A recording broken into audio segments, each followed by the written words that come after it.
Details చూస్తే AP మండలిలో TDP YCP మధ్య డైలాగ్ వార్ జరుగుతుంది. 5 ఏళ్లు రాష్ట్రాన్ని విధ్వంసం చేశారని కూటమి నేతలు అన్నారు. అయితే విధ్వంసం అని పదే పదే అంటున్నారు. అవి ఏంటో చెప్పాలంటూ బొత్స డిమాండ్ చేశారు. ఈ క్రమంలోనే అమరావతిని శ్మశానం అంటూ బొత్స సత్యనారాయణ కామెంట్ చేశారు. దీంతో బొత్స వ్యాఖ్యలపై కూటమి నేతలు అభ్యంతరం తెలిపారు. 5 ఏళ్లు శ్మశానం నుంచే పాలించారా అంటూ అచ్చెన్నాయుడు క్వశ్చన్ చేశారు. అమరావతిలో నిర్మాణాలను 5 ఏళ్లు నీటిలో ముంచారు. 3 రాజధానుల పేరుతో నాటకాడాలంటూ అచ్చెన్న ఆగ్రహం వ్యక్తం చేశారు. అమరావతిలో ఉన్న ఈ ప్రాంతాన్ని కూడా ఇక్కడ శాసన రాజధాని పెట్టి అభివృద్ధి చేయాలనేది మా పార్టీ విధానం అధ్యక్ష. దాంట్లో ఏ విధమైన డిస్ప్యూట్ లేదు, ఏ విధమైన అభిప్రాయ భేదం లేదు. ఆ ప్రకారం ఆ రోజు చేశాం అధ్యక్ష. ఆ రోజు చెప్పిన తర్వాత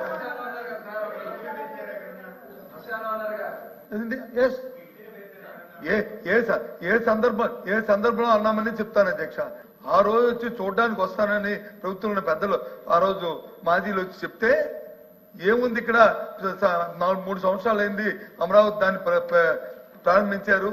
1,19,000 కోట్ల రూపాయలతో వచ్చి బడ్జెట్ తో పెట్టి సుమారు 6,000 కోట్ల రూపాయలు కూడా ఇంకా ఖర్చు పెట్టగా దాని నుంచి ఆ రకంగా శ్మశానాలుగా దాని నుంచి ఏం చూడడానికి వస్తారయ్యా, దాన్ని ఏంటి చేస్తారు అని చెప్పి అన్నాను అధ్యక్ష. ఎస్ అన్నాను, చెప్తాను, అనలేదని అనట్లేదు కదండి. ఆ సందర్భం అది. మీరు ఆ మాట అన్నందుకు మీరు ఏమైనా కాటి కాపరా దానికి? కేబినెట్ సమావేశాలు నిర్వహించారు అంటే మీరు శ్మశాన వాటికలో కేబినెట్ సమావేశాలు నిర్వహించారా? ఆ అసెంబ్లీ అక్కడనే ఉంది, సెక్రటేరియట్ అక్కడే ఉంది. చక్కగా మేము కట్టిస్తే శుభ్రంగా అందులో పరిపాలన చేయాల్సింది పోయి విధ్వంసం చేశారు అందులో కూర్చొని.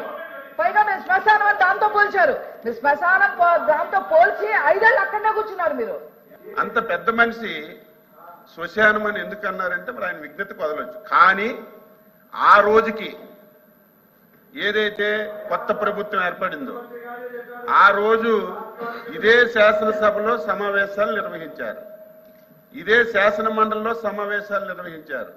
మేము కట్టినటువంటి సచివాలయంలోనే కేబినెట్ సమావేశాలు పెట్టి పరిపాలన చేశారు. మరి ఇన్ని జరిగిన తర్వాత అటువంటి వ్యక్తి ఆ మాట అన్నం తప్పని చెప్పాము అధ్యక్ష. శ్మశానం అన్న వాళ్ళు ఈ ప్రాంతానికి 5 సంవత్సరాలు మీరు రాకపోతే శ్మశానం అంటే దానికి అర్థం ఉంటుంది.